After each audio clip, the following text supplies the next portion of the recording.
കൊല്ലം ജില്ലയിൽ നിന്ന് വരുന്ന ഞാൻ ഹിന്ദു നായർ കുടുംബത്തിൽ ജനിച്ചതാണ്. എൻ്റെ പേര് വത്സലകുമാരി. എൻ്റെ വീട്ടിൽ ഭയങ്കരമായ കുടുംബ പ്രശ്നങ്ങളുണ്ടായിരുന്നു.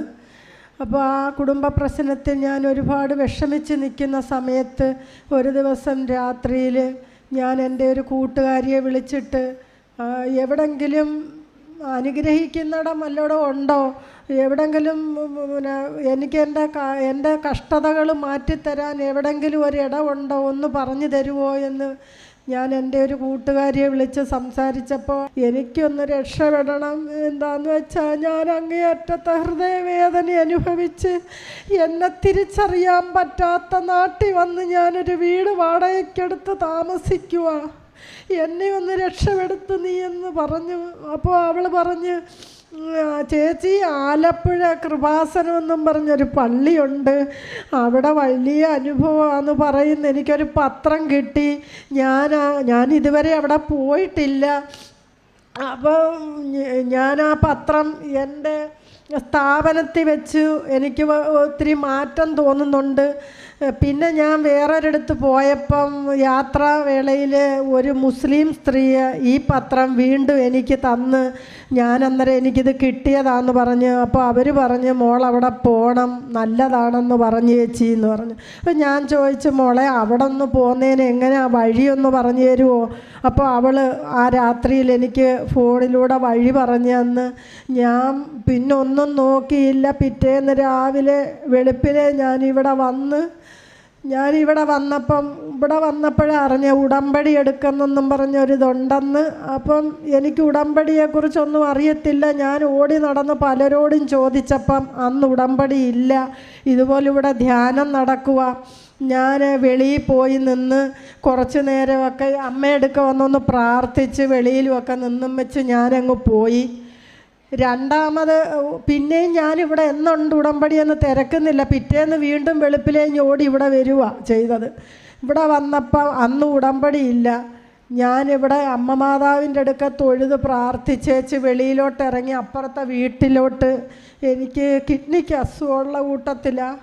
ആ വേദനയെക്കാളും വലിയ വേദന സഹിച്ചാണ് ഞാൻ ജീവിക്കുന്നത്. അപ്പം ഞാൻ തൊട്ടടുത്ത വീട്ടിലേക്ക് ഓടിച്ചെന്ന് ഗേറ്റ് തുറന്ന് കിടക്കുക. അവിടെ ചെന്ന് ഒരു ചായ വാങ്ങിച്ച് ആ കടയിൽ നിന്ന് ഒരു ചായ വാങ്ങിച്ചും കൊണ്ട് ആ വീട്ടിലെ കസേരയിലോട്ട് ചെന്ന് അവിടെ ഇരുന്നപ്പോൾ അവിടെ തങ്കിളിറങ്ങി വന്നിട്ട് വന്നപ്പം ഞാനങ്ങ് എഴുന്നേറ്റ്. അന്നേരം പറഞ്ഞാൽ, എന്തിനാ എഴുന്നേറ്റേ, ഭക്ഷണം കഴിക്കുമ്പോൾ ആര് വന്നാലും എഴുന്നേക്കരുത്, അവിടെ ഇരിയെന്ന് പറഞ്ഞു. അപ്പോൾ അദ്ദേഹം വലിയ മനുഷ്യനാണ്. അതും ഒരു ഹിന്ദു കുടുംബമാണെന്ന് എനിക്ക് മനസ്സിലായി. ഗീതോപദേശമാണ് സിറ്റൗട്ടിലിരിക്കുന്നത്. അപ്പോൾ ഞാൻ പറഞ്ഞു, ഞാൻ ഇങ്ങനെ കൊല്ലത്തുനിന്ന് വരുവാ, എനിക്ക് ഉടമ്പടി എടുക്കണമെന്നുണ്ട്, ഒന്നും അറിയത്തില്ലായിരുന്നു, ഞാനിപ്പോൾ രണ്ടാമത്തെ ദിവസം വരുവാ എന്ന് പറഞ്ഞു. ഇത് പറഞ്ഞുകൊണ്ടിരിക്കുമ്പോൾ അദ്ദേഹം ഇവിടുത്തെ ഒരു സ്റ്റാഫ്, ഒരു ബ്രദർ റോഡിൽ നടന്നു പോകുന്നു, അദ്ദേഹത്തിനെ വിളിച്ചിട്ട് പറഞ്ഞ്, ഇവിടെ ഇങ്ങോട്ടൊന്ന് വന്നേന്ന് പറഞ്ഞ് വിളിച്ച് എൻ്റെ അടുക്കലിരുത്തി ഇവിടുത്തെ കാര്യങ്ങൾ അദ്ദേഹം എന്നോട് വളരെ വിശദമായിട്ട് പറഞ്ഞു തന്ന്. ഞാനെല്ലാം കേട്ടിട്ട് പോയി. പിറ്റേന്ന് ഉടമ്പടിയുള്ള ദിവസമായിരുന്നു. ഞാൻ പിറ്റേന്ന് വീണ്ടും വെളുപ്പിലേ വന്ന് ഉടമ്പടി എടുത്ത് 6 നിയോഗം എഴുതി കൊടുത്തിട്ട് ഞാൻ വെളിയിൽ പോയിരുന്ന് പോകാനായിട്ടൊക്കെ വായിച്ചപ്പോഴാണ് 40 ചിട്ടിയുണ്ട് എനിക്ക്. ഒരു ചിട്ടി 40 മാസമായ ഒരു ചിട്ടിയുണ്ട് KSFയിൽ. അത് വെച്ച് നടത്താൻ മാർഗമില്ല, എങ്കിലും മുടങ്ങാതെ ആ ദിവസം തന്നെ കൊണ്ടടയ്ക്കും. എല്ലാ അമ്പലത്തിലും പോയി നേർച്ച ഇട്ടിട്ടാണ് ചിട്ടിക്ക് പോകുന്നത്. 40 മാസമായിട്ടും വീണ് കിട്ടിയിട്ടില്ല. 6 നിയോഗം എഴുതിയതിനകത്ത് അത് എഴുതിയില്ലല്ലോ എന്ന് വിചാരിച്ച് വെളിയിലുള്ള അമ്മ മാതാവിൻ്റെ അടുക്കലോട്ട് ചെന്ന് പ്രാർത്ഥിച്ച, അമ്മ മാതാവേ, നാളെ ആ ചിട്ടി അടയ്ക്കാൻ മാർഗവും ഇല്ല, അപ്പം എങ്ങനെ ചിട്ടി വീണ് കിട്ടണേ, ഇനി എനിക്കൊരാശ്രയം എങ്ങുമില്ല, ഞാൻ എൻ്റെ മരണം ഇവിടെ വന്ന് അമ്മയുടെ കാൽ കീഴിലായിരിക്കണം, അതേവരെ ഞാൻ എങ്ങും പോകത്തില്ലമ്മേ എന്ന് പറഞ്ഞ് ഞാൻ പ്രാർത്ഥിച്ച് പോയി. പിറ്റേന്ന് 1 മണിയായപ്പം ഞാൻ ചിട്ടിക്ക് 10 മണിക്ക് കൊണ്ടുവന്ന് അടച്ച്, എനിക്കൊരു ചെറിയ ജോലിയുണ്ട്, ആ ജോലിക്ക് പോയി. 1 മണിയായപ്പോൾ എനിക്ക് ഫോൺ വിളി വന്ന്, ചിട്ടി വീണിരിക്കുന്നുണ്ട്. 7 ലക്ഷം രൂപ ഞാൻ അന്ന് തന്നെ വൈകുന്നേരത്ത് പോയി ഒപ്പിട്ട് കൊടുത്ത് എൻ്റെ പേര് FD ഇട്ട് അതങ്ങനെ ആക്കി വെച്ച്. അപ്പോൾ എനിക്ക് കിടക്കാടമില്ല, ഞാൻ വാടക വീട്ടിലാണ്. ഞാൻ വലിയ വീടും സ്ഥലമൊക്കെ ആയിട്ട് താമസിച്ചവളാണ്. പക്ഷേ എനിക്കൊന്നുമില്ലാതെല്ലാം ആയി. ഞാൻ അറിയാത്തൊരു സ്ഥലത്ത് വന്ന് താമസിക്കേണ്ടതായിട്ട് വന്ന്. അപ്പോൾ ഒരു കേസ് മുഖാന്തരമാണ് ഞാൻ അങ്ങനെ വരേണ്ടി വന്നത്. അങ്ങനെ ആ കേസ് ഞാൻ ജോലി ഉപേക്ഷിച്ചാണ് ഞാൻ വാടകയ്ക്ക് താമസിക്കാൻ വന്നത്. ജോലി അങ്ങനെ ലീവ് എടുത്താണ് വന്നത്. അപ്പം ഞാൻ ഇവിടെ വന്ന് ഉടമ്പടി എടുത്തേറ്റ് പോയി 6ാമത്തെ ദിവസം കേസ് തീർന്നു കിട്ടി. എനിക്ക് എൻ്റെ കേസ് തീർന്നു കിട്ടി. എൻ്റെ മനസ്സിന് ഭയങ്കരമായൊരു ധൈര്യം. എനിക്കറിയത്തില്ല, ഞാനിവിടെ വന്ന ആ നിമിഷം തന്നെ ഹൃദയം പൊട്ടി കരയുന്ന എനിക്കൊരു ധൈര്യം എൻ്റെ അമ്മ തന്ന്. 6ാമത്തെ ദിവസം കേസ് തീർന്ന്. പിന്നെ പെട്ടെന്ന് തന്നെ എൻ്റെ ലീവ് ക്യാൻസൽ ചെയ്ത് എൻ്റെ ജോലിയിൽ നിന്ന് തന്നെ പിരിച്ചു വിടാൻ പോകുകയെന്ന് ഓഫീസർ വരെ എന്നോട് പറഞ്ഞ. ശമ്പളക്കുറവുള്ള ജോലിയാണ്, എന്നാലും എനിക്ക് ജീവിക്കാൻ അത് മതി. എന്നെ പിരിച്ചു വിടാൻ പോവാന്ന് പറഞ്ഞ ജോലിയിൽ ഞാൻ ലീവ് ക്യാൻസൽ ചെയ്ത് ജോലിക്ക് കയറി. ഇപ്പോഴും ഞാൻ ജോലിക്ക് പോകുന്നുണ്ട്. അത് കഴിഞ്ഞിട്ട് ഈ 7 ലക്ഷം രൂപ FD ഇട്ട് എൻ്റെ മോളെ ഹരിപ്പാടാണ് അയച്ചേക്കുന്നത്. അവക്ക് കൊടുത്ത സ്ത്രീധനം കൊണ്ട് 2 സെൻറ്റ് വസ്തു പോലും വാങ്ങിക്കാൻ പറ്റത്തില്ലെന്ന് പറഞ്ഞെടുത്ത് അമ്മയോട് ഞാനും പ്രാർത്ഥിക്കുമ്പം എനിക്ക് 3 വയസ്സുള്ളൊരു കൊച്ചുമോളുണ്ട്. അവളും വന്നിരുന്ന് പ്രാർത്ഥിക്കും, വസ്തു തരണേ, തെങ്ങുള്ള വസ്തു തരണേ, പാത്രം തരണേ എന്നൊക്കെ പറഞ്ഞ് ഞാൻ പ്രാർത്ഥിക്കുന്ന കേട്ട് എൻ്റെ കൊച്ചുമോളും വന്നിരുന്ന് പ്രാർത്ഥിക്കുമായിരുന്നു. ഇപ്പോൾ എനിക്ക് 2 സെൻറ്റ് വസ്തു മേടിക്കാനുള്ള പൈസ നിങ്ങൾക്കില്ലെന്ന് പറഞ്ഞെടുത്ത് 30 സെൻറ്റ് വസ്തു ഞാൻ എഴുതി മേടിച്ചു. ആദ്യമേ തന്നെ ഞങ്ങൾക്ക് 2 പേർക്കും ഇവിടെ വന്ന് ഈ പുണ്യഭൂമിയിൽ വന്ന് സാക്ഷ്യം പറയുവാൻ അനുവദിച്ച അമ്മയ്ക്കും ഈശോയ്ക്കും ഞങ്ങൾ നന്ദി പറയുന്നു. എൻ്റെ പേര് സിസിലി സണ്ണി, മകൻ ജിസ്മോൻ സണ്ണി. ഞങ്ങൾ കോതമംഗലം രൂപതയിലെ ബെസ്ലഹം ഇടവകയിൽ നിന്ന് വരുന്നു. ഇത് എൻ്റെ 3ാമത്തെ സാക്ഷ്യമാണ്. ഞാൻ 2024 ഏപ്രിൽ 16-നാണ് ഉടമ്പടി എടുത്തത്. ഉടമ്പടി എടുക്കാനുള്ള കാരണം എൻ്റെ ഭർത്താവിന് വേണ്ടിയിട്ടും എൻ്റെ ഈ കുഞ്ഞിന് വേണ്ടിയുമാണ്. ജിസ്മോനാണെങ്കിൽ തന്നെ ഇവന് ജനിച്ചപ്പോൾ തന്നെ പിയേഴ്സ് റോബിൻ സിൻഡ്രം എന്ന ഒരു മാരകമായ രോഗത്തിന് അടിമയാണ്. നമുക്ക് കാണാം, ഈ കുട്ടിയുടെ എല്ലാവരും ചോദിക്കുന്ന പോലെ മുൻവശത്തെ പല്ല് ഇറങ്ങി നിൽക്കുന്നു. അതിന് ആ മുൻവശത്തെ പല്ല് ഇറങ്ങി നിൽക്കുന്നതല്ല അതിൻ്റെ ഡിഫക്റ്റ്. ഇവൻ്റെ അടിത്താടയ്ക്ക് 1.5 ഇഞ്ച് നീളം കുറവുണ്ട്. അതാണ് മുൻപിലെ പല്ല് ഇറങ്ങി വന്നിരുന്നതായിട്ട് കാണുന്നത്. പിന്നെ നമ്മുടെ എല്ലാവരുടെയും മാതിരി വലിയ നാവ് ഈ കുട്ടിക്ക് ഇല്ല. ഇങ്ങനെ ഒരു വലിയ ഡിഫക്റ്റിൽ നിന്നാണ് കൃപാസനം അമ്മ ഞങ്ങളെ ഈ അൾത്താരയിൽ സാക്ഷ്യത്തിനായിട്ട് ഉയർത്തിയിരിക്കുന്നത്. ഈ കുഞ്ഞ് പഠിക്കുമ്പോൾ തൊട്ട് LKG മുതൽ ഞാൻ ഗർഭിണിയായിരുന്നപ്പോൾ തൊട്ട് ഇവന് ഞാൻ വചനം പറഞ്ഞു കൊടുക്കുമായിരുന്നു. കാരണം നമുക്ക് ചികിത്സിക്കാൻ പറ്റാത്ത ഒരു രോഗമാണ് ഈ നാവ്. നീട്ടിയെടുക്കാൻ കുറുനാവാണെങ്കിൽ നമുക്കത് കട്ട് ചെയ്ത് എങ്ങനെയെങ്കിലും ചെയ്തെടുക്കാം. പക്ഷേ ഇവൻ അത് സക്സസ് ആവില്ല. ഹാർട്ടിനാണെങ്കിൽ തന്നെ കംപ്ലൈൻ്റ് ഉണ്ട്. ഇങ്ങനെ പലവിധ രോഗമുണ്ട്. പക്ഷേ ഇവൻ ഉണ്ടായപ്പോൾ തൊട്ട് ഇവൻ വചനം ഞാൻ ഇവൻ്റെ കാതുകളിലേക്ക് പറഞ്ഞു കൊടുക്കുമായിരുന്നു. അങ്ങനെ ഇതെല്ലാം പറഞ്ഞു കൊടുത്ത് ഇവൻ വലുതായി 2 വയസ്സിൽ ഇവൻ സംസാരിച്ചു. ഇങ്ങനെ പിന്നീട് ഇവൻ വചനം തന്നെയാണ് പറയുള്ളൂ. ഇവനായിട്ട് വചനത്തിനായിട്ട് ഒരു യൂട്യൂബ് ചാനലുണ്ട്. അത് നിങ്ങൾക്ക് അടിച്ചു നോക്കാം. ജിസ്മോൻ സണ്ണി എന്നാണ്. ഞങ്ങൾക്ക് അധികം സബ്സ്ക്രൈബേഴ്സ് ഒന്നുമില്ല എങ്കിലും. പിന്നെ ഞാൻ ഈ സാക്ഷ്യത്തിലേക്ക് കിടക്കട്ടെ. ഇങ്ങനെ ഒത്തിരി വൈകല്യങ്ങളുള്ള ഈ കുട്ടി ഇന്ന് കല്ലൂർക്കാട് സെൻറ്റ് അഗസ്റ്റിൻ സ്കൂളിൽ പഠിക്കുന്നു. LKG മുതൽ 6ാം ക്ലാസ് വരെ ഈ നിമിഷം വരെ എല്ലാവിധ മത്സര പരീക്ഷകൾക്കും ഒരു മുഴുനാവുള്ള കുട്ടികളെക്കാളും, അതായത് അധ്യാപകരുടെ മക്കളെക്കാളും 1ാം സ്ഥാനത്ത് ഈ കുട്ടി തന്നെയാണ് ഇപ്പോഴും നിൽക്കുന്നത്.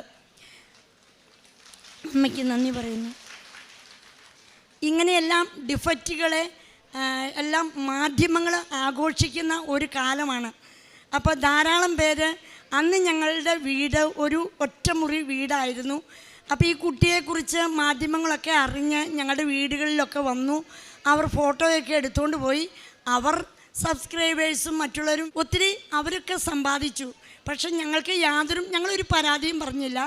പക്ഷേ ഈ എല്ലാം വിജയങ്ങൾ നിൽക്കുമ്പോഴും ഈ കൊച്ചിന് കഴിഞ്ഞ വർഷം 2023 ഈ കുഞ്ഞ് ആദ്യമായിട്ട് പരീക്ഷ എഴുതി. അതായത് ലോഗോസ് ക്വിസിന് 10 വയസ്സ് 5-ലെങ്കിലും കയറണം എഴുതണമെങ്കിൽ.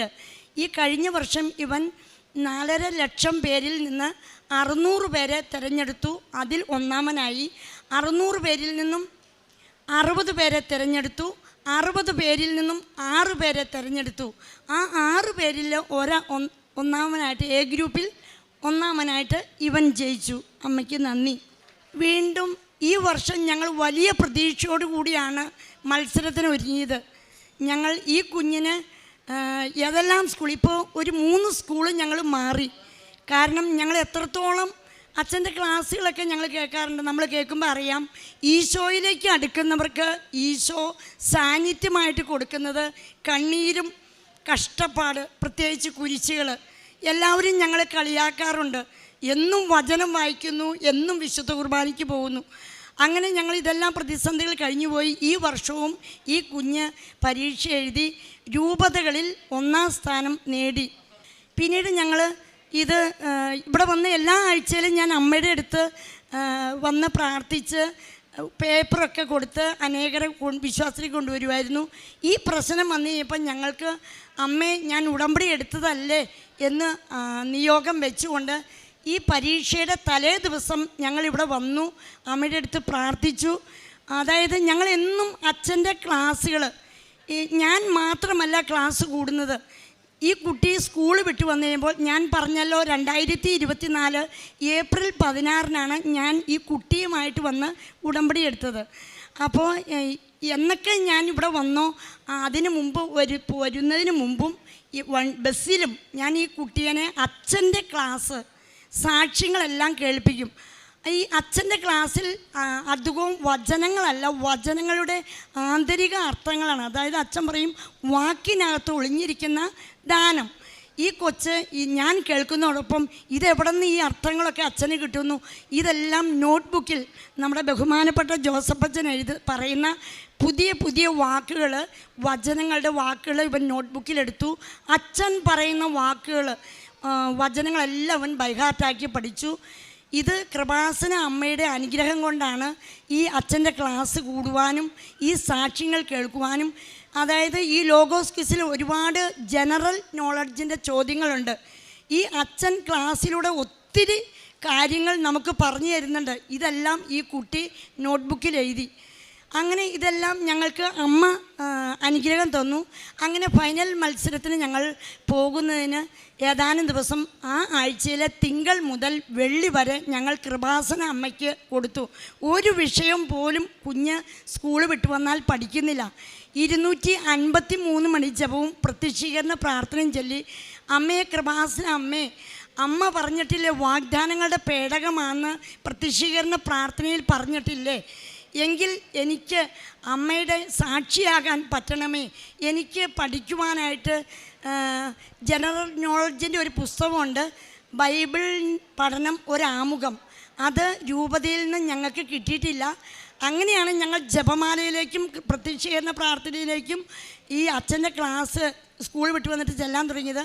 അങ്ങനെ ഞങ്ങൾ വെള്ളിയാഴ്ച രാത്രി ആയപ്പോൾ മറ്റു രൂപതയിൽ നിന്നും ഈ കുഞ്ഞിന് കൃപാസന അമ്മ പഠിക്കുവാനുള്ള ഭാഗങ്ങൾ ഫോണിലൂടെ ഫോട്ടോ കോപ്പിയായിട്ട് അയച്ചു കൊടുത്തു. അമ്മയ്ക്ക് നന്ദി പറയുന്നു. അങ്ങനെ ഈ മകൻ പിറ്റേ ദിവസം, അതായത് ഒരു 100 പേജ് 100 മുകളിൽ വരും പേജുകൾ. ഈ പേജുകൾ ഒരു ദിവസം കൊണ്ട് പഠിച്ചാൽ തീരില്ല. ആ കുട്ടി ഇതിനകത്തുനിന്ന് 4 പേജുകൾ, 100-ൽ പരം വരുന്ന പേജുകളിൽ നിന്ന് 4 പേജുകൾ ഞങ്ങൾ നെറുക്കിട്ടെടുത്തു. അത് അമ്മയുടെ പ്രത്യക്ഷീകരണ പ്രാർത്ഥന ചൊല്ലി ഉടമ്പടി തിരി കത്തിച്ച് ഉടമ്പടി തൈലം ഈ 4 പേപ്പറിലും എഴുതി ഞങ്ങൾ അമ്മയോട് പറഞ്ഞു, 100-ൽ പരം പേജുകളുണ്ട്.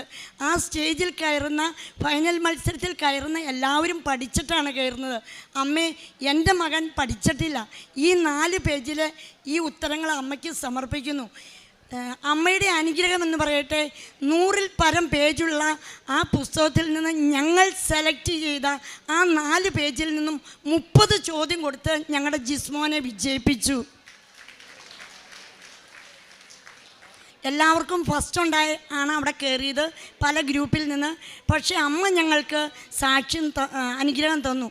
പിന്നീട് ഞങ്ങൾ ഇതെങ്ങനെയാണ് ഈ വിജയം കിട്ടിയതെന്ന് ഞങ്ങൾ പറഞ്ഞപ്പോൾ ഞങ്ങൾ വിശദീകരിച്ച് പറഞ്ഞു. ഞാൻ അമ്മയോട് പറഞ്ഞു, ഈ കുട്ടി ഫൈനലിൽ ജയിക്കുകയാണെങ്കിൽ 10 കെട്ട് പേപ്പർ, അതായത് ഈശോയ്ക്ക് വേണ്ടി നാണം കെടാൻ പറ്റിയ ഏറ്റവും നല്ല അവസരമാണ് കൃപാസനം പത്രം കൊടുക്കുമ്പോൾ. അമ്മ തെളിയിച്ചു തന്നു, ഈ കുഞ്ഞിനെ ഫൈനലിൽ ജയിപ്പിച്ചു. അങ്ങനെ ഞങ്ങൾ പിറ്റേ ദിവസത്തെ രാവിലെ മെഗാ ഫൈനൽ പ്രതിഭാ മത്സരം പിറ്റേ ദിവസമാണ്. അന്നേ ദിവസം ഈ കുഞ്ഞിനെ ഇതുപോലെ തന്നെ സ്റ്റേജിൽ കയറുവാണ്. എല്ലാ ഗ്രൂപ്പിൽ നിന്നും A തൊട്ട് F വരെയുള്ള എല്ലാ ഗ്രൂപ്പിൽ നിന്നും 1-ാം സ്ഥാനം കിട്ടിയിരിക്കുന്ന ആളുകൾ ആണ് പരീക്ഷയ്ക്ക് കയറുന്നത്. ഈ കുട്ടി എക്സാം എഴുതുമ്പോൾ 10 വയസ്സേ ഉണ്ടായിരുന്നുള്ളൂ. റിസൾട്ട് വരുമ്പോൾ ഇവന് 11, സെമി ഫൈനലിൻ്റെ റിസൾട്ട് വന്നപ്പോൾ 11 വയസ്സായി. അതാണ് നമ്മളിപ്പോൾ മാധ്യമങ്ങളിൽ 10-നും 11-നും 2 പ്രായം കൊടുക്കുന്നുണ്ട്. ഈ കുട്ടി കയറി കഴിഞ്ഞ് കഴിഞ്ഞപ്പോൾ ഞാനും പപ്പയുണ്ട്. അപ്പോൾ എൻ്റെ പപ്പ, നിങ്ങൾ കേട്ടിട്ടുണ്ടായിരിക്കും ഞങ്ങളുടെ മുൻ സാക്ഷ്യങ്ങൾ.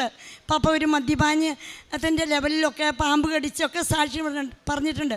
എൻ്റെ പപ്പയ്ക്ക് അച്ഛൻ ഇവിടെ വന്ന് ബ്ലെസ് ചെയ്തപ്പോൾ 2 കാശുരൂപം കൊടുത്തു.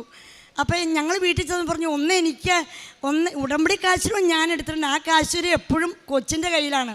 അപ്പോൾ എനിക്ക് പിടിക്കാനായിട്ട് അച്ഛൻ തന്നിരിക്കുന്ന കാശുരൂപമാണല്ലോ എന്ന് പറഞ്ഞ് പപ്പയും ഞാനും ആ 2 കാശുരൂപവും കൊച്ചിന് ഉടമ്പടി കാശുരൂപം കൊടുത്താണ് ആ സ്റ്റേജിൽ കയറ്റിയത്. ആദ്യത്തെ റൗണ്ടുകളിലെല്ലാം ഈ കുഞ്ഞ് മറ്റെല്ലാവരെയും പോലെ, അതായത് 90 വയസ്സ് വരെയുള്ളവരുണ്ട്, അവരുടെ ഒപ്പം തന്നെ എല്ലാം വിജയിച്ചു പോയി. ആകെ 9 റൗണ്ടാണുള്ളത്. അതിൽ എല്ലാ മത്സരത്തിലും തന്നെ ആദ്യത്തെ റൗണ്ടുകളിലൊക്കെ കൊച്ചു വിജയിച്ചു പോയി. പിന്നീട് ഈ കുഞ്ഞിന് ഒന്നും ഉത്തരം പറയാൻ പറ്റാത്ത അവസ്ഥയായി. അപ്പോഴെല്ലാം ഞാനും പപ്പയും കൂടി പറഞ്ഞു, ദൈവമേ, കൃപാസനത്തിലിരിക്കുന്നത് സത്യദൈവമാണെന്ന് ഞങ്ങൾക്ക് തെളിയിക്കണം. മാതാവേ, കൃപാസന അമ്മേ, ഇത് സത്യദൈവമാണെന്ന് ഞങ്ങൾ തെളിയിച്ചില്ലെങ്കിൽ കുഞ്ഞിപ്പോൾ പരാജയപ്പെട്ടാൽ ഞങ്ങൾ എങ്ങനെ ഇത് തെളിയിക്കും? എൻ്റെ പപ്പ രാവിലെ 9 മണിക്കാണ് ഈ മത്സരം തുടങ്ങുന്നത്. 2:30 വരെ ടോയ്ലറ്റിൽ പോലും പോകാതെ വിശ്വാസപ്രമാണം ചൊല്ലി നിന്ന് പ്രാർത്ഥിച്ചു. ആ 3 റൗണ്ടുകളിൽ ജയിച്ചു. ബാക്കി റൗണ്ടുകളിൽ എന്താണ് സംഭവിച്ചതെന്ന് ജിസ്മോൻ തന്നെ പറയും. എന്നെ ഇവിടെ സാക്ഷ്യം പറയാൻ അനുവദിച്ച പരിശുദ്ധ അമ്മയ്ക്കും ഈശോയ്ക്കും ഒരുപാട് നന്ദി ഞാൻ പറയുന്നു. എൻ്റെ പേര് ജിസ്മോൻ സംഗി. എൻ്റെ അമ്മ ഉടമ്പടി എടുത്ത് കിട്ടിയ കാശുരൂപം എനിക്ക് തന്നിരുന്നു. അതും കൊണ്ടാണ് ഞാൻ സ്റ്റേജിൽ കയറിയത്. ആകെ 9 റൗണ്ടാണ് ഉള്ളത്. അതിൽ 6 പേര് A തൊട്ട് F വരെയുള്ള ഗ്രൂപ്പുകളിൽ നിന്ന് 1-ാം സ്ഥാനത്തെത്തിയ 6 പേര് ആണ് മത്സരിക്കുന്നത്. അതിലൊരാളായിരുന്നു ഞാൻ. 1-ാമത്തെ റൗണ്ടിലും 2-ാമത്തെയും 3-ാമത്തെയും റൗണ്ടിലും എല്ലാവരെയും പോലെ ഞാൻ വിജയിച്ചു പൊക്കൊണ്ടിരുന്നു. അത് കഴിഞ്ഞപ്പോൾ 3-ാമത്തെയും 4-ാമത്തെയും 5-ാമത്തെയും റൗണ്ടിലും എനിക്ക് സ്കോർ ചെയ്യാൻ സാധിച്ചില്ല. 0 മാർക്കായിരുന്നു. 61 മാർക്കാണ് അതുപോലെ എനിക്ക് കിട്ടിയിരുന്നത്. 6-ലും 7-ലും എനിക്ക് സ്കോർ ചെയ്യാൻ സാധിച്ചില്ല. 8-ാമത്തെ റൗണ്ടിലും സ്കോർ ചെയ്യാൻ സാധിച്ചില്ല. ആദ്യത്തെ 3 റൗണ്ട് സ്കോർ ചെയ്തു 10 മാർക്ക് വെച്ചായിരുന്നു. പിന്നെ പതുക്കെ പുറകോട്ട് പോകാൻ തുടങ്ങി. 4, 5, 6, 7, 8 റൗണ്ട് എനിക്ക് 0 മാർക്ക് കിട്ടി. 61 മാർക്കിൽ തന്നെ തുടർന്നു. അപ്പോൾ ഞാൻ എൻ്റെ കയ്യിൽ കാശുരൂപം ഉണ്ടായിരുന്നു. അത് ഞാൻ മുറുക്കെ പിടിച്ചു. പരിശുദ്ധ അമ്മയോട് പറഞ്ഞു, അമ്മേ, കൃപാസനത്തിലിരിക്കുന്നത് സത്യദൈവമാണെന്ന് എനിക്ക് തെളിയിക്കണം. അവരെന്നെ വിജയിപ്പിക്കില്ലേ എന്ന് ചോദിച്ചു. പരിശുദ്ധ അമ്മ എനിക്ക് ദർശനത്തിലൂടെ ഒരു ബസർ മെഷീൻ എനിക്ക് കാണിച്ചു തന്നു. അത് എനിക്ക് ആ 9-ാമത്തെ റൗണ്ട്, ലാസ്റ്റത്തെ റൗണ്ടാണ്, അത് ബസ് റൗണ്ടാണ്. അതിന് ആകെ 6 ചോദ്യമുണ്ട്. എല്ലാവരോടും സെയിം ക്വസ്റ്റ്യൻ. എല്ലാവർക്കും ഓരോരോ മെഷീൻസ് ഉണ്ട്. ആദ്യം ആര് ഞെക്കുന്നുവോ അയാൾക്ക് ചാൻസ് കിട്ടും. പിന്നെ ഒരാൾ ഞെക്കിയാൽ പിന്നെ ആ മെഷീൻ വർക്കാവില്ല. അപ്പോൾ പിന്നെ ഒരു കാര്യം, തെറ്റിച്ചാലും ഞെക്കിക്കഴിഞ്ഞ് എനിക്ക് 5 സെക്കൻഡിനുള്ളിൽ ഉത്തരം പറഞ്ഞില്ലെങ്കിലും ഉത്തരം പറഞ്ഞ് തെറ്റിച്ചാലും -5 മാർക്ക് പോകും. അപ്പോൾ ഒന്നാമത്തെ ക്വസ്റ്റ്യൻ ഞാൻ ഞെക്കി, എനിക്ക് 10 മാർക്ക് സ്കോർ ചെയ്യാൻ സാധിച്ചു. രണ്ടാമത്തെ റൗണ്ടിലും ഞാൻ ഞെക്കി, എനിക്ക് 10 മാർക്ക് സ്കോർ ചെയ്യാൻ സാധിച്ചില്ല. കാരണം ഒരു വചനം ഞാൻ പറഞ്ഞു, രണ്ടാമത്തെ വചനം ഞാൻ മറന്നുപോയി, എനിക്ക് പറയാൻ സാധിച്ചില്ല. അതുകൊണ്ട് ആ കിട്ടിയതിൽ നിന്ന് 5 മാർക്ക് മൈനസായിപ്പോയി. അപ്പോൾ ക്വിസ് മാസ്റ്റർ എന്നോട് പറഞ്ഞു, നിനക്ക് കിട്ടിയ 5 മാർക്കും കൂടെ, നിനക്ക് കിട്ടിയ 10 മാർക്കിൽ നിന്ന് 5 മാർക്ക് നീ കളഞ്ഞല്ലോ എന്ന് പറഞ്ഞു. അപ്പോൾ എനിക്ക് വിഷമമായി. ഞാൻ കൃപാസനം മാതാവിൻ്റെ കാശിരൂപം മുറുക്കെ പിടിച്ച് മാതാവിനോട് പറഞ്ഞു, മാതാവേ, എനിക്ക് -മാർക്ക് വന്നു, ഇനി ഞാൻ എന്ത് ചെയ്യും? എന്നെ കൃപാസനത്തിൽ സാക്ഷ്യം പറയാൻ എനിക്ക് പറ്റണം, അവരെന്നെ വിജയിപ്പിക്കണം എന്ന് ഞാൻ പറഞ്ഞു. അപ്പോൾ മാതാവ് എന്നെ ധൈര്യപ്പെടുത്താനായി ഒരു വചനം, മാതാവ് ഈ കവറിൽ എനിക്ക് പ്രത്യക്ഷപ്പെട്ട് വന്ന് ഒരു വചനം എനിക്ക് പറഞ്ഞു തന്നു. സങ്കീർത്തനം 27:1 കർത്താവ് എൻ്റെ പ്രകാശവും രക്ഷയുമാണ്, ഞാൻ ആരെ ഭയപ്പെടണം എന്ന വചനമായിരുന്നു അത്. അപ്പോൾ എനിക്ക് ധൈര്യം വന്നു. ഞാൻ ഇനി 3 ക്വസ്റ്റ്യൻസും കൂടെ ഉണ്ട്. മൂന്നാമത്തെ ക്വസ്റ്റ്യൻ ആരും പറഞ്ഞില്ല, ഞാനും പറഞ്ഞില്ല, അത് ആരും ഞെക്കിയുമില്ല, അതിനാർക്കും മാർക്ക് കിട്ടിയില്ല. 4ാമത്തെ റൗണ്ടും 5ാമത്തെ റൗണ്ടും 6ാമത്തെ 4, 5, 6 ക്വസ്റ്റ്യൻസ് ഞാൻ ഞെക്കി, എനിക്ക് 30 മാർക്ക് അങ്ങനെ 3 സ്കോർ ചെയ്യാൻ സാധിച്ചു. അങ്ങനെ 96 മാർക്ക് കിട്ടി. 1ാം സ്ഥാനത്ത് എന്നെ പരിശുദ്ധ അമ്മ എത്തിച്ചു. അമ്മയ്ക്കും ഈശോയ്ക്കും ഒരുപാട് നന്ദി. ഈ കുട്ടി പറഞ്ഞതുപോലെ എല്ലാം 96 മാർക്ക് കിട്ടി. ഇവന് കിട്ടുവാനുള്ള കാരണം ഈ കുഞ്ഞിന് എന്ത് എഴുത്തിനും അതുപോലെ എന്ത് കാര്യങ്ങൾ ചെയ്യുവാനും ഇവൻ വളരെ സ്ലോയാണ്. സംസാരിക്കാൻ സ്പീഡിൽ സംസാരിക്കും. ആ സാഹചര്യത്തിൽ ഇത് കൃപാസനം അമ്മയാണ് അവൻ്റെ കരങ്ങൾക്ക് ആ വേഗത. കുട്ടി പറഞ്ഞല്ലോ, ഇത്ര സെക്കൻഡിനുള്ളിൽ ആദ്യം പ്രസ് ചെയ്യുന്നവർക്ക് മാത്രമാണ് ഉത്തരം പറയാൻ പറ്റുള്ളൂ എന്ന്. ഇതുപോലെ സാവകാശത്തിൽ ഒരു ബുക്ക് എടുക്കണേ തന്നെ വളരെ ആടിത്തൂങ്ങി ചെയ്യുന്ന ഈ വ്യക്തിക്ക്, ആ കുട്ടിക്ക് ആ സമയത്ത് സർവ്വശക്തിയും കൊടുത്തത് പരിശുദ്ധ അമ്മ, കൃപാസന അമ്മയാണെന്ന് ഞാൻ സാക്ഷ്യപ്പെടുത്തിക്കൊണ്ട് ഞാൻ എൻ്റെ സാക്ഷ്യം അവസാനിപ്പിക്കുന്നു. ജോഷുവ പ്രവാചകൻ്റെ പുസ്തകം 1:8 ന്യായപ്രമാണ ഗ്രന്ഥം എപ്പോഴും നിൻ്റെ അധരത്തിലുണ്ടായിരിക്കണം, അതിൽ എഴുതിയിരിക്കുന്നതെല്ലാം പാലിക്കുവാൻ നീ ശ്രദ്ധിക്കണം, അതിനെക്കുറിച്ച് രാവും പകലും ധ്യാനിക്കണം, അപ്പോൾ നീ അഭിവൃദ്ധി പ്രാപിക്കുകയും വിജയം വരിക്കുകയും ചെയ്യും. സിസിലി എന്ന ഈ അമ്മയും ജിസ്മോൻ എന്ന ഈ മകനും അവരുടെ ജീവിതത്തിൽ ലഭിച്ച ഏറ്റവും വലിയ ദൈവാനുഗ്രഹത്തെ ലോകസമക്ഷം പരിശുദ്ധ അമ്മയ്ക്ക് നന്ദി പറഞ്ഞുകൊണ്ട്, കൃപാസന മാതാവിന് നന്ദി പറഞ്ഞുകൊണ്ട് സാക്ഷ്യപ്പെടുത്തുകയാണ്. ജിസ്മോൻ എന്ന ഈ മകൻ കഴിഞ്ഞ 2-3-4 ദിവസങ്ങളായി, ഒരാഴ്ചയായി എല്ലാ മാധ്യമങ്ങളിലും, പ്രത്യേകിച്ച് ക്രൈസ്തവ മാധ്യമങ്ങളിൽ അത്ഭുതത്തോടെ ഓരോരുത്തരും കാണുകയും കേൾക്കുകയും ചെയ്യുന്ന ഒരു മകനാണ്. 10 വയസ്സുള്ള ഈ മകന് ലോഗോസ് പ്രതിഭ എന്ന ലോകത്തിലെ തന്നെ ഏറ്റവും ജനപങ്കാളിത്തമുള്ള ബൈബിൾ ക്വിസ്, ഏറ്റവും കാഠിന്യമുള്ള ഒരു ബൈബിൾ ക്വിസിൽ 1ാം സ്ഥാനം ഈ മകൻ കരസ്ഥമാക്കിയതാണ് എല്ലാവരുടെയും ശ്രദ്ധ ഈ കൊച്ചുമകൻ്റെ മുഖത്തേക്ക് പതിയുവാൻ കാരണമായത്. ഈ കുടുംബം എങ്ങനെയാണ് ഈ മകനെ വചനത്തിൽ വളർത്തുന്നതെന്ന് സാക്ഷ്യപ്പെടുത്തുന്നുണ്ട്. സാധാരണ ഈ അൾത്താരയിൽ എല്ലാവരും പറയുക ഭൗതിക നേട്ടങ്ങളെക്കുറിച്ചാണ്, പരീക്ഷകളുടെ വിജയത്തെക്കുറിച്ചാണ്, വിദേശത്ത് പോകുവാനുള്ള കാര്യങ്ങളെക്കുറിച്ചാണ്, രോഗത്തിൻ്റെ സൗഖ്യത്തെക്കുറിച്ചാണ്. എന്നാൽ ഈ കുടുംബം വന്ന് ഈ അമ്മ സാക്ഷ്യപ്പെടുത്തുമ്പോൾ പറയുന്നുണ്ട്, മകന് കാര്യമായ രോഗാവസ്ഥകളുണ്ട്. എന്നാൽ അവൻ ഉദരത്തിൽ ഉരുവായ നിമിഷം മുതൽ അവന് ഞാൻ നിരന്തരം കൊടുത്തുകൊണ്ടിരുന്നത് ദൈവവചനമാണ്. അവൻ പിറന്നു വീണ നിമിഷങ്ങളിലും അവന് ചെവിക്കുള്ളിൽ കൊടുത്തുകൊണ്ടിരുന്നത് ദൈവവചനമാണ്. ദൈവവചനം കൊണ്ട് അവൻ്റെ ആത്മാവിനെയും ഹൃദയത്തെയും തലച്ചോറിനെയും നിറച്ചാണ് ഈ പൈതലിനെ ഞാൻ വളർത്തിക്കൊണ്ടുവന്നത്.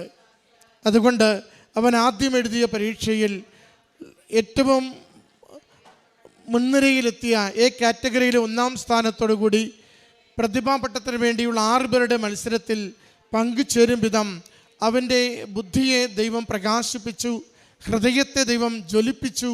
അമ്മ മാതാവിൻ്റെ ഉടമ്പടി സംരക്ഷണം കൊടുത്തുകൊണ്ട് ഓരോ അവസ്ഥയിലും ഓരോ സാഹചര്യത്തിലും മകനെ നിരന്തരം പരിപാലിച്ചു കൊണ്ടിരുന്നു. വളരെ സാധാരണ ഒരു കുടുംബം, ഒത്തിരി ക്ലേശങ്ങളിലൂടെ പോകുന്ന ഒരു കുടുംബം പറയുന്നുണ്ട്, അമ്മ മാതാവിൻ്റെ തിരുനടയിൽ ഉടമ്പടിയെടുത്ത് ജീവിച്ച നാൾ മുതൽ ആ ഉടമ്പടിയുടെ വചനം വായിക്കുകയും പ്രഘോഷിക്കുകയും ഉടമ്പടി പത്രം, കൃപാസനം പത്രിക ചുറ്റുമുള്ള എല്ലാവരോടും കൊടുക്കുകയും ചെയ്യുമ്പോൾ ഏറെ അവഹേളനങ്ങൾ, നിന്ദനങ്ങൾ നേരിട്ട് വന്ന കളിയാക്കുന്നതിൻ്റെ അടയാളമാണ് ചിലരെടുത്തത് അരയ്ക്ക് ചുറ്റുന്നു, ചിലരെടുത്തത് വീശി കാണിക്കുന്നു, ചിലർ അവരെ നോക്കി അതിനെ വല്ലാത്ത വിധത്തിൽ വില കുറച്ച് കാണിച്ചുകൊണ്ട് എന്തിനു പ്രാർത്ഥിക്കുന്നു, ഇതല്ലേ ജീവിതത്തിൻ്റെ അവസ്ഥയെന്ന് അവരെ ചെറുതാക്കിക്കൊണ്ടിരുന്നു.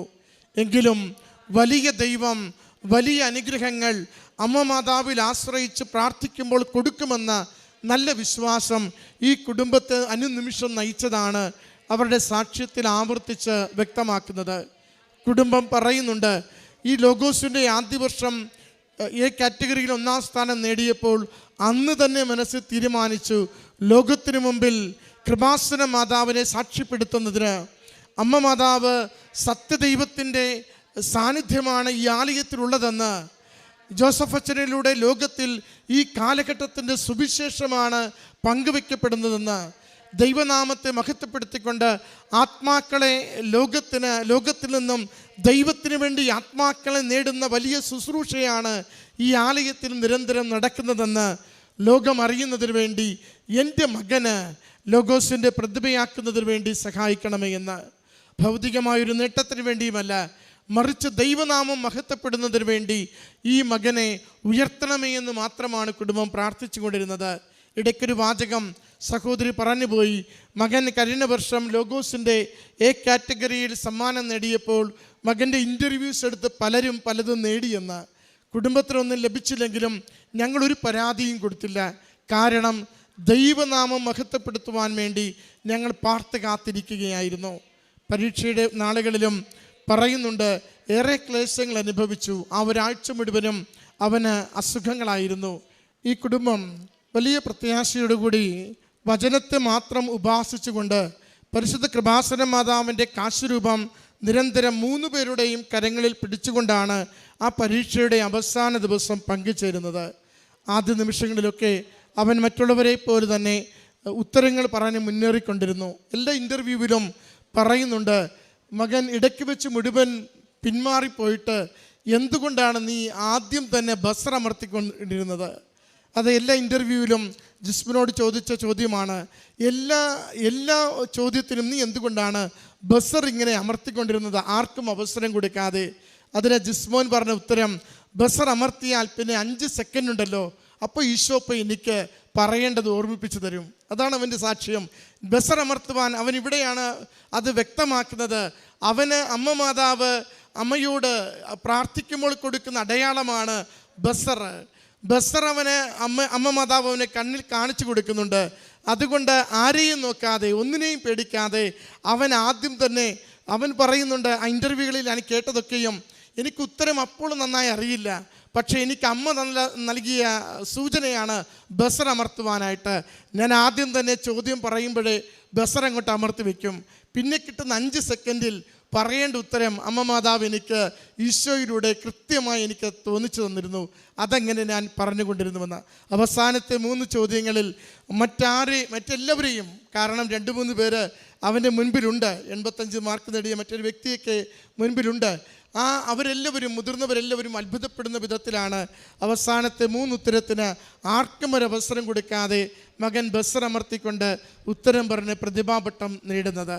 പ്രിയമുള്ളവരെ, ഈ കുടുംബം പരിശുദ്ധ കൃപാസന മാതാവിനെ ലോകസമക്ഷം ഇവിടെ സത്യമായും പ്രത്യക്ഷപ്പെട്ടുവെന്ന്, ഈ അമ്മയിൽ ആശ്രയിക്കുന്നവരെ നിരന്തരം ദൈവം അനുഗ്രഹിക്കുന്നുവെന്ന്, ഇവിടെ സമർപ്പിക്കുന്ന ഏതൊരു നിയോഗത്തിൻ്റെ മേലും ദൈവത്തിൻ്റെ ആശീർവാദമുണ്ടെന്ന് ലോകത്തിൽ സാക്ഷ്യപ്പെടുത്തുവാനായിട്ട് ഈ പിഞ്ചു പൈതലിനെ ലോകസമക്ഷം ഉയർത്തിക്കൊണ്ട് പറയുന്നു. വചനത്തിൻ്റെ അമ്മ, വചനത്തെ ഉദരത്തിൽ വഹിച്ചവൾ, ആദ്യത്തെ സക്രാരിയായി ജീവിച്ചവൾ, വചനത്തെ ആദ്യം ലോകത്തിൽ ഭൂമിയിൽ സഞ്ചരിക്കുവാൻ വേണ്ടി തൻ്റെ പാദങ്ങൾ ഉപയോഗിച്ച അതേ അമ്മ വചനത്തിൻ്റെ നിറവ് മകന് കൊടുത്തുകൊണ്ട് പറയുന്നു, എന്നിൽ ആശ്രയിച്ചാൽ അവസാന നിമിഷവും എത്ര പരാജയത്തിനും പുറകിലാണെങ്കിലും നിന്നെ മുൻപന്തിയിലെത്തിക്കുവാൻ ഞാൻ കൂടെ ഉണ്ടാകുമെന്ന്. എത്ര സുന്ദരമായിട്ട് ഈ അമ്മയും മകനും ഈ ഉടമ്പടിയുടെ സാക്ഷ്യം പങ്കുവയ്ക്കുന്നു. ഓരോ നിമിഷവും അവർ പറയുന്നത് ഉടമ്പടി ജീവിതത്തെക്കുറിച്ചാണ്, ഉടമ്പടിയുടെ നേർച്ച വസ്തുക്കളെക്കുറിച്ചാണ്, ഉടമ്പടിയുടെ പ്രാർത്ഥനയെക്കുറിച്ചാണ്, അച്ഛൻ്റെ ധ്യാനത്തെക്കുറിച്ചാണ്. ഇടയ്ക്കമ്മ ഒരു വാചകം പറഞ്ഞില്ലേ, അച്ഛൻ പറയുന്ന ഓരോ വചനവും, അച്ഛൻ പറയുന്ന ഓരോ വാക്കും നോട്ട് ബുക്കിൽ എഴുതിയെടുത്തുകൊണ്ട് അച്ഛൻ്റെ വ്യാഖ്യാനങ്ങളെയാണ് മകൻ നിരന്തരം ചേർത്ത് പഠിച്ചുകൊണ്ടിരുന്നത്. മറ്റൊന്നുകൂടി, അമ്മ മാതാവിൻ്റെ സാന്നിധ്യം ഈ കുടുംബത്തിന് ലഭിച്ചതിനെയും അവർ സാക്ഷ്യപ്പെടുത്തുന്നുണ്ട്. 100-ൽ പരം പേജുള്ള ഏറ്റവും പ്രധാനപ്പെട്ട ഒരു പുസ്തകം എല്ലായിടത്തും തിരക്കിയിട്ട് എങ്ങും കിട്ടാതിരുന്നപ്പോൾ തലേന്ന് രാത്രി അതവന് PDF ആയി ആരോ ഫോട്ടോ എടുത്ത് അയച്ചു കൊടുക്കുന്നു. വായിക്കുവാനോ പഠിക്കുവാനോ മണിക്കൂറുകൾ പോലും ഇല്ലാത്തപ്പോൾ അവർ നിലത്തിരി കത്തിച്ചു വെച്ച് ഉടമ്പടി കാശുരൂപം പിടിച്ച് പ്രത്യക്ഷീകരണ പ്രാർത്ഥന ചൊല്ലി 4 പുറങ്ങൾ തിരഞ്ഞെടുക്കുന്നതിനെക്കുറിച്ച് സൂചിപ്പിക്കുന്നുണ്ട്. എത്ര സുന്ദരമായി അമ്മ മാതാവ് ഈ കുടുംബത്തെ, മക്കളുടെ ജീവിതത്തെ ഈ മത്സര പരീക്ഷയ്ക്ക് വേണ്ടി നയിച്ചുവെന്ന് അവർ സാക്ഷ്യപ്പെടുത്തുകയാണ്. ആ 4 പുറത്തിൽ നിന്ന് 30 മാർക്കിൻ്റെ ചോദ്യം ആ മക്കൾക്ക് ലഭിച്ചതിനെക്കുറിച്ച് അവർ സാക്ഷ്യപ്പെടുത്തുകയാണ്. പ്രിയമുള്ളവരെ, സത്യമായും പരിശുദ്ധ അമ്മ മാതാവ് കൃപാസനത്തിൽ പ്രത്യക്ഷപ്പെട്ടുവെന്ന് ലൂർദിലും ഫാത്തിമയിലും മറ്റെല്ലാ ഇടങ്ങളിലും എങ്ങനെയാണോ ദൈവാനുഭവങ്ങളെ കൈമാറിക്കൊണ്ട് ഈ കാലത്തിലും നൂറ്റാണ്ടുകളിലും ദൈവം ഇടപെട്ടത്, അത് ഈ നാളുകളിൽ ലോകത്തിനു മുൻപിൽ ലോകത്തിൻ്റെ എല്ലാ ദേശങ്ങളിലേക്കും ദൈവത്തിന് ഇടപെടുവാനുള്ള അനുതാപത്തോടു കൂടി ആത്മാവിനെ ദൈവത്തിന് തിരികെ നേടുവാനുള്ള വഴിയായി കൃപാസനത്തെ ഉയർത്തിക്കൊണ്ടാണ് ലോകത്തോട് അമ്മ പറയുന്നത്, ദുരന്തങ്ങൾ വരുന്നു, പ്രാർത്ഥിക്കുമെന്ന്. എല്ലാ മേഖലയിലുള്ള ദുരന്തങ്ങൾക്ക് അമ്മ മാതാവ് തിരുക്കുമാരനിലൂടെ പരിഹാരം ചെയ്യുവാൻ, ഫലം നൽകുവാൻ, പ്രശ്നങ്ങൾക്ക് അറുതി വരുത്തുവാൻ ആഗ്രഹിക്കുന്നുവെന്ന്. അതിന് ഈ ദിനം നമുക്ക് ലഭിച്ച ഏറ്റവും ഉത്തമമായ ദൈവവചനത്തിൻ്റെ ഒരു സാക്ഷ്യമാണ് ജിസ്മോൻ്റെത്. ജിസ്മോൻ വചനത്തിലൂടെ കൂടുതൽ വളരട്ടെ എന്ന് നമ്മൾ പ്രാർത്ഥിക്കുന്നു. മകൻ്റെ കുറവുകളെല്ലാം അമ്മ മാതാവ് സൗഖ്യപ്പെടുത്തി, ഈശോയിലൂടെ സൗഖ്യപ്പെടുത്തി അനുഗ്രഹിക്കട്ടെ എന്ന് പ്രാർത്ഥിക്കുന്നു. കൂടുതൽ വചനത്തിൻ്റെ സാക്ഷിയായി, അമ്മയുടെ പ്രത്യക്ഷീകരണത്തിൻ്റെ സാക്ഷിയായി ലോകത്തിൽ ദൈവനാമത്തെ മഹത്വപ്പെടുത്തി ജീവിക്കുവാൻ ഈ കുടുംബത്തെ, ഈ മകനെ അനുഗ്രഹിക്കട്ടെ എന്ന് പ്രാർത്ഥിച്ചുകൊണ്ട് നല്ല കരഘോഷത്തോടു കൂടി അമ്മ മാതാവിനും തിരുക്കുമാരനും ഈ സാക്ഷ്യം നമുക്ക് സമർപ്പിക്കാം. അത്യപൂർവ